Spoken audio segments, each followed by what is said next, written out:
ಪೂರೈಕೆ ಮಾಡೋದಕ್ಕೆ ಈಗಾಗಲೇ ನಾವು ಕ್ರಮ ವಹಿಸಿದ್ದೇವೆ. ಇದರ ಮೂಲಕ ರೈತರು ಪ್ರಾಮಾಣಿಕತೆಯಿಂದ ಮತ್ತು ಮೂಲದ ಪ್ರಮಾಣ ಪತ್ರವನ್ನು ಹಾಜರುಪಡಿಸುವ ಮೂಲಕ ಮತ್ತು ಮರದ ಮೂಲವನ್ನು ಪತ್ತೆ ಹಚ್ಚೋದಕ್ಕೂ ಕೂಡ ಕಾರಣೀಭೂತರಾಗಿ ಒಂದು ವಿಶಿಷ್ಟವಾದ ಕಾರ್ಯಕ್ರಮವನ್ನು ಈ ನಾಡಿಗೆ ನಾವು ಕೊಟ್ಟಿದ್ದೇವೆ ಅಂತ ನಾನು ತುಂಬ ಹೆಮ್ಮೆಯಿಂದ ಹೇಳ್ಕೊಳ್ಳೋಕೆ ಇಚ್ಛೆ ಪಡ್ತೇನೆ. ನಮ್ಮ ಘೋಷವಾಕ್ಯ ಏನು ಅಂತಂದರೆ, ಮನೆ ಬಾಗಿಲಿಗೆ ಶ್ರೀಗಂಧ, ಶ್ರೀ ಸಾಮಾನ್ಯನಿಗೆ ಶ್ರೀಗಂಧ. ಇವತ್ತು ಶ್ರೀಗಂಧ ದೊರೀತಾ ಇಲ್ಲ ಅಂತ ಹೇಳ್ತಾ ಇದ್ದಾರೆ. ಹೇರಳವಾದ ಶ್ರೀಗಂಧ ಸಿಗ್ತಾ ಇದೆ, ನಮ್ಮ ರೈತರ ಹತ್ರ ಇದೆ, ಸಾಕಷ್ಟು ದಾಸ್ತಾನು ಇದೆ. ಆದರೆ ಅದನ್ನು ಬಳಸ್ಕೊಳ್ಳೋದಕ್ಕೆ ಅರಣ್ಯ ಇಲಾಖೆಯ ನಿರ್ಬಂಧಗಳು ಕಾರಣವಾಗಿದ್ವು. ನಾವು ಆ ನಿರ್ಬಂಧಗಳನ್ನು ಧಿಕ್ಕರಿಸಿನೇ ಮಾಡಬೇಕು ಅಂತ ಹೇಳಿ 1ನೇ ತಾರೀಕು ಏಪ್ರಿಲಿಂದ ನಾವು ಇದಕ್ಕೆ ಒಂದು ಚಾಲನೆ ಕೊಡುವ ದಿಕ್ಕಿನಲ್ಲಿ ಕೆಲಸ ಮಾಡ್ತಾ ಇದ್ದೇವೆ. ಇತ್ತೀಚೆಗೆ ಜರುಗಿದ ಅಂತಾರಾಷ್ಟ್ರೀಯ ವಾಣಿಜ್ಯ ಮೇಳದಲ್ಲಿ ಕೇಂದ್ರ ಕೃಷಿ ಸಚಿವರು, ನಾಡಿನ ನಮ್ಮ ಕರ್ನಾಟಕದ ಕೃಷಿ ಸಚಿವರಾದ ಶ್ರೀ ಚಲುವರಾಯಸ್ವಾಮಿ ಅವರು ಹೇಳಿದರು, ಇನ್ನು ಮುಂದೆ ರೈತರು ಉತ್ತಮವಾದ ಅಧಿಕ ಆದಾಯ ತಗೋಬೇಕು ಅಂತಂದರೆ ಅವರಲ್ಲಿರ್ತಕ್ಕಂಥ ವಸ್ತುಗಳನ್ನು ಮೌಲ್ಯವರ್ಧನೆ ಮಾಡಿದರೆ ಮಾತ್ರ ಸಾಧ್ಯವಾಗುತ್ತೆ ಅಂತ ಕರೆ ಕೊಟ್ಟರು. ಆ ಕರೆಯನ್ನು ಆಧರಿಸಿ ನಾವು ಈ ಅಂತಾರಾಷ್ಟ್ರೀಯ ವಾಣಿಜ್ಯ ಮೇಳದಲ್ಲೂ ಕೂಡ ಒಂದು ಮಳಿಗೆಯನ್ನು ಸ್ಥಾಪಿಸಿ ಶ್ರೀಸಾಮಾನ್ಯರಿಗೆ ಶ್ರೀಗಂಧವನ್ನು ಒದಗಿಸುವ ಒಂದು ಪ್ರಯತ್ನವನ್ನು ಮಾಡಿ ಯಶಸ್ವಿಯಾಗಿದ್ದೇವೆ ಅಂತ ನಾನು ಈ ಮೂಲಕ ಹೇಳೋದಕ್ಕೆ ಇಚ್ಛೆ ಪಡ್ತೇನೆ. ಮತ್ತು ಈ ದಿವಸ ತಾವೆಲ್ಲ ಇಷ್ಟೊಂದು ಸಂಖ್ಯೆಯಲ್ಲಿ, ಅಪಾರ ಸಂಖ್ಯೆಯಲ್ಲಿ ಹಾಜರಾಗಿ ನಮ್ಮ ಕರೆಗೆ ಹೋಗ್ಬಿಟ್ಟು ಮತ್ತು ನಮ್ಮ ಏನು ಶ್ರೀಗಂಧ ಬೆಳೆಗಾರರ ಜ್ವಲಂತ ಸಮಸ್ಯೆಗಳ ಬಗ್ಗೆ ಬೆಳಕು ಚೆಲ್ಲೋದಕ್ಕೆ ತಾವೆಲ್ಲ ಸಹಕರಿಸಬೇಕು ಅಂತ ಕೇಳ್ಕೊಳ್ತಾ, ಈ ಕಳ್ಳತನಗಳ ಬಗ್ಗೆ ಮತ್ತು ಅವುಗಳನ್ನು ನಿಗ್ರಹ ಮಾಡಬೇಕಾದ್ರೆ ಸರ್ಕಾರ ಏನು ಮಾಡಬೇಕು ಅನ್ನೋದಕ್ಕೆ ನಮ್ಮ ಸಂಘದ ಉಪಾಧ್ಯಕ್ಷರಾದ ಶ್ರೀ ಶರಣಪ್ಪನವರು ಕೆಲವು ವಿಚಾರಗಳನ್ನು ತಮ್ಮ ಮುಂದೆ ಮಂಡಿಸೋದಕ್ಕೆ ನಾನು ಅವರನ್ನು ಕೇಳ್ಕೊಳ್ತೇನೆ. ಅದಕ್ಕೆ ಮೌಲ್ಯವರ್ಧನೆ ಮಾಡಲಿಲ್ಲ. ಕಳೆದ ಅದು ಮೊದಲಿಂದ ಕೂಡ ವೀರಪ್ಪನ ಕಾಲದಿಂದನೇ ಅದು ಕಳ್ಳತನ ಆಗಿ ಎಲ್ಲ ನಶಿಸಿ ಹೋದ ನಂತರ ಈ ಸರ್ಕಾರ ಮನಗೊಂಡು ರೈತರಿಗೆ ಬೆಳೆಸಲಿಕ್ಕೆ ಪ್ರೋತ್ಸಾಹ ಕೊಡೋದು. ತೋಟಗಾರಿಕೆಗೆ ಕೊಡ್ತಾ ಇಲ್ಲ, ಮೌಲ್ಯವರ್ಧನೆಯೂ ಮಾಡ್ತಾ ಇಲ್ಲ. ಅದು ಹೆಚ್ಚಿಗೆ ಆಗಿದೆ ಈ ಕಳ್ಳತನದ ಬಗ್ಗೆ ನಾವು ಮೊನ್ನೆ ರಾಷ್ಟ್ರೀಯ ಮಟ್ಟದಲ್ಲಿ ಒಂದು ಕಾರ್ಯಕ್ರಮ ಮಾಡಿದಾಗ ಅನೇಕ ರಾಜ್ಯಗಳ ರೈತರು ಕೂಡ ಶ್ರೀಗಂಧ ಬೆಳೆಗಾರ ರೈತ ಏನು ಹೇಳಿದ್ರು, ಕಳ್ಳತನ ಬಗ್ಗೆನೇ ಒಂದು ಆತಂಕ ವ್ಯಕ್ತಪಡಿಸಿದರು.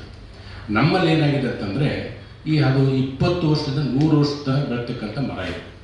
ಒಂದು 20 ವರ್ಷ ಮರ ಬೆಳೆದ್ರೆ ಒಂದು ಕನಿಷ್ಠ ಒಳ್ಳೆ ಉತ್ತಮವಾದಂಥ 2 ಲಕ್ಷವರೆಗೆ ಸಿಗ್ತಕ್ಕಂಥ ಆದಾಯ ಸಿಗ್ತಕ್ಕಂಥದ್ದು ಸಂದರ್ಭ ಇದೆ.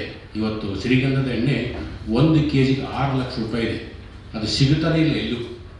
ಸೊ ಹಾಗಾಗಿ ಇದಕ್ಕೆ ಯಾವಾಗ ಕಳ್ಳರು ಸ್ಟಾರ್ಟ್ ಮಾಡಿದರು, 20 ವರ್ಷದಿಂದ 100 ವರ್ಷ ಬೆಳತಕ್ಕಂಥ ಮರ 6-7 ವರ್ಷ ಆದ ನಂತರ ಒಂದು ಹಂತಕ್ಕೆ ಬಂದಾಗ ಅದಕ್ಕೆ ಕಳ್ಳರು ಕಂಡು ಬಿಡೋದೈತೆ. ಅಲ್ಲಿಂದ ಸ್ಟಾರ್ಟ್ ಮಾಡ್ತಾರೆ. ಅವ್ರು ಏನು ಮಾಡ್ತಾರೆ, ಒಂದು ದೊಡ್ಡ ಮರದಲ್ಲಿ ನೋಡ್ಕೊಂಡು ಕಟ್ ಮಾಡ್ತಾರೆ, ಉಳಿದೋದಕ್ಕೆಲ್ಲ ಕತ್ತರಿ ಹಾಕಿಬಿಡ್ತಾರೆ. ಅಂದರೆ ಅವೆಲ್ಲವೂ ಲಾಸ್ ಆಗ್ತವೆ. ಈಗ ಹೊಸದೇನಾಗಿದೆ ಅಂತಂದರೆ, ಇದಕ್ಕಿಂತ ಮುಂಚೆ DGP ಅವರು ಒಂದು ಸರ್ಕ್ಯುಲರ್ ಕೊಟ್ಟರು ಎಲ್ಲ ಸ್ಟೇಷನ್ಗಳಿಗೆ ಶ್ರೀಗಂಧ ಕಳ್ಳತನದ ಬಗ್ಗೆ FIR ಮಾಡಂತೇಳಿ. ಸೊ ಆ ಪ್ರಕಾರ ಮೊದಲು ಮಾಡ್ತಾ ಇರಲಿಲ್ಲ. ಫಾರೆಸ್ಟ್ ಹೋಗಿದ್ರು, ಫಾರೆಸ್ಟ್ ಪೊಲೀಸ್ಗೆ ಹೋಗಿದ್ರು. ಅಲ್ಲಿ ಒಂದು ಸರ್ಕ್ಯುಲರ್ ಆದಮೇಲೆ ಈ ಪೊಲೀಸರು FIR ಮಾಡ್ತಾಯಿದ್ದಾರೆ.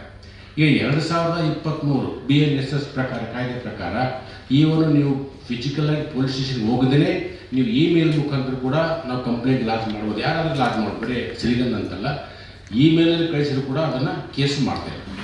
ನಾನು ಈ ಸುಮಾರು ಒಂದು ಚಿಕ್ಕಬಳ್ಳಾಪುರ ಜಿಲ್ಲೆಯಲ್ಲಿ 10 ಕೇಸುಗಳು ನಾನು ವೆರಿಫೈ ಮಾಡಿದೆ. 10 ಕೇಸುಗಳು ತಂದೀವಿ. ಆದರೂ ಕೂಡ ಇದುವರೆಗೆ ಏನು ಮಾಡಿ ಈ ರೀತಿ ಒಂದು ಮರಣ ಶಾಸನ ಅಂತ ಹೇಳೋಕ್ಕೆ ಇಷ್ಟಪಡ್ತೀನಿ.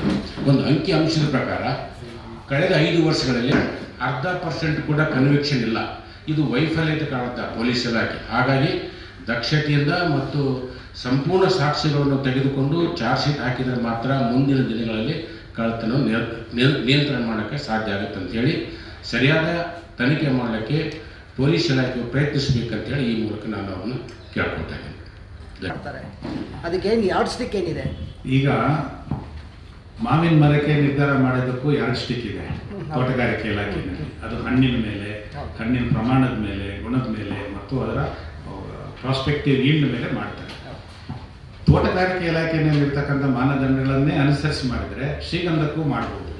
ಇದೇನು ದೊಡ್ಡ ವಿಚಾರ ಅಲ್ಲ.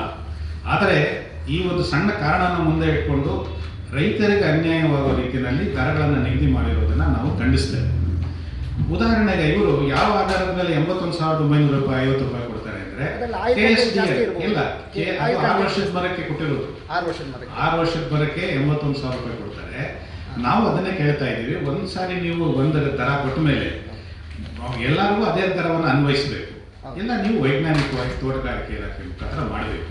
ಅದು ಬಿಟ್ಟು ಒಬ್ಬರಿಗೆ 81,000 ಕೊಡೋದು, ಮಹಿಳೆಯರಿಗೆ 281 ರೂಪಾಯಿ ಇದು ಅವೈಜ್ಞಾನಿಕ. ನಾವು ಮೊದಲಿಂದಲೂ, ನಾವು ಆರಂಭದಿಂದಲೂ ಇವತ್ತಿಗೂ ಕೇಳ್ತಾ ಇದ್ದೇವೆ, ಇದಕ್ಕೆ ಮಾನದಂಡಗಳನ್ನು ನಿಗದಿ ಮಾಡೋದಕ್ಕೆ ಏನೂ ತೊಂದರೆ ಇಲ್ಲ.